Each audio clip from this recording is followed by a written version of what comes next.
Telangana sentiment తోటి మళ్ళీ అధికారంలోకి రావాలంటే ఇదే నీళ్ల గురించి మాట్లాడి ఇదివరకు మీ మామ అధికారంలోకి వచ్చిండు. నీళ్లను మొత్తం ఏం చేసిండు మనకు అర్థమైపోయింది. కాళేశ్వరం కట్టి కమిషన్లు దండుకుండు. నీళ్లు నిధులు నియామకాలను ఏ తుంగలోకి దొక్కిన మీరు మళ్ళా ఇప్పుడు వచ్చి తెలంగాణ ప్రజల్ని తప్పుతో పట్టిస్తారు.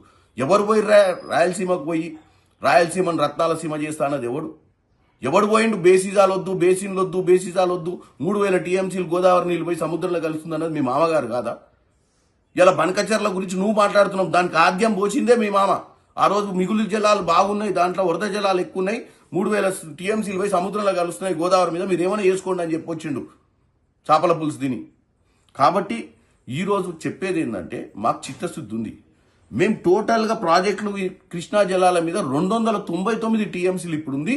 మాకు 299 టీఎంసీ కాదు, మాకు ఇంటర్నేషనల్ వాటర్ లాస్ ప్రకారం మా పర్యాక ప్రాంతం ఎంతైతే ప్రవహిస్తుందో కృష్ణా జలాలు, మా బేసిన్ ఎంత ఉందో అంతనే మా పర్సంటేజ్ కావాలని మా రేవంత్ రెడ్డి గారు పోరాటం చేస్తారు. ఇంకేమనంటే బనకచర్ల గురించి మాట్లాడుతావు. జలశక్తి మంత్రి దగ్గర 2 ముఖ్యమంత్రులు కూర్చున్న రోజు నువ్వు ఉన్నావు ఆ రూమ్లో, మేము ఎంపీలుగా మేమున్నాం. ఆ రోజు డిస్కషన్లో ఏం జరిగింది? ఆ రోజు డిస్కషన్లో 2-3 విషయాలే జరిగినాయి. ఏంది? ఆ రోజు డిస్కషన్లో కృష్ణా జలాల మీద టెలిమెట్రీ విధానం పెట్టి ఎవరు ఎన్ని జలాలు ఎవరు ఎంత పర్సంటేజ్ ఆఫ్ వాటర్ వాడుకుంటారో తెలుసుకోవాలని కొత్తగా, ఎందుకంటే ఈ వివాదానికి ఒక ఆలోచన, అంటే ఎన్ని టీఎంసీలు ఎవరు వాడుకుంటారు అనేది ఎగ్జాక్ట్ కోసం టెలిమెట్రీ విధానం పెట్టాలని ఒక డిస్కషన్ అయింది. ఇరు రాష్ట్రాల జలశక్తి అధికారులకు ఒక కమిటీ వేసి అక్కడ ఉన్నటువంటి మరమ్మతులు కానీ అసలు ఉన్న వాస్తవాలు తెలుసుకోవాలని కృష్ణా జలాల మీద. ఇంకోటి శ్రీశైలం ప్రాజెక్టు మరమ్మతులు చేయాలనేది ఒక డిస్కషన్ నడిచింది. గోదావరి రివర్ మేనేజ్మెంట్ బోర్డు వచ్చి తెలంగాణలో, కృష్ణా రివర్ మేనేజ్మెంట్ బోర్డు వచ్చి ఆంధ్రప్రదేశ్లో ఉండే విధంగా కొన్ని నిర్ణయాలు తీసుకున్నారు ఆ రోజు. అంతే తప్ప ఆ రోజు బనకచర్ల గురించి డిస్కషన్ జరగలేదు.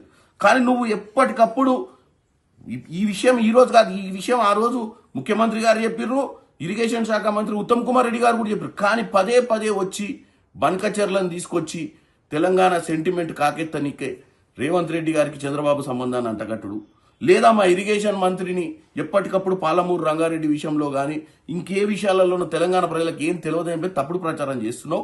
డెఫినెట్గా మా అందరికి చిత్తశుద్ధి ఉంది. నేను కూడా పార్లమెంట్లో ఒక 4 సార్లు మాట్లాడినా, మీరు కావాలంటే రికార్డు తీసుకోండి. మాకు విభజన హామీల ప్రకారం పాలమూరు రంగారెడ్డి ప్రాజెక్ట్కి నేషనల్ స్టేటస్ ఇవ్వాలి, నిధులు ఇవ్వాలని కూడా మేము అడగడం జరిగింది. డెఫినెట్గా దానికోసం పోరాటం చేస్తున్నాం.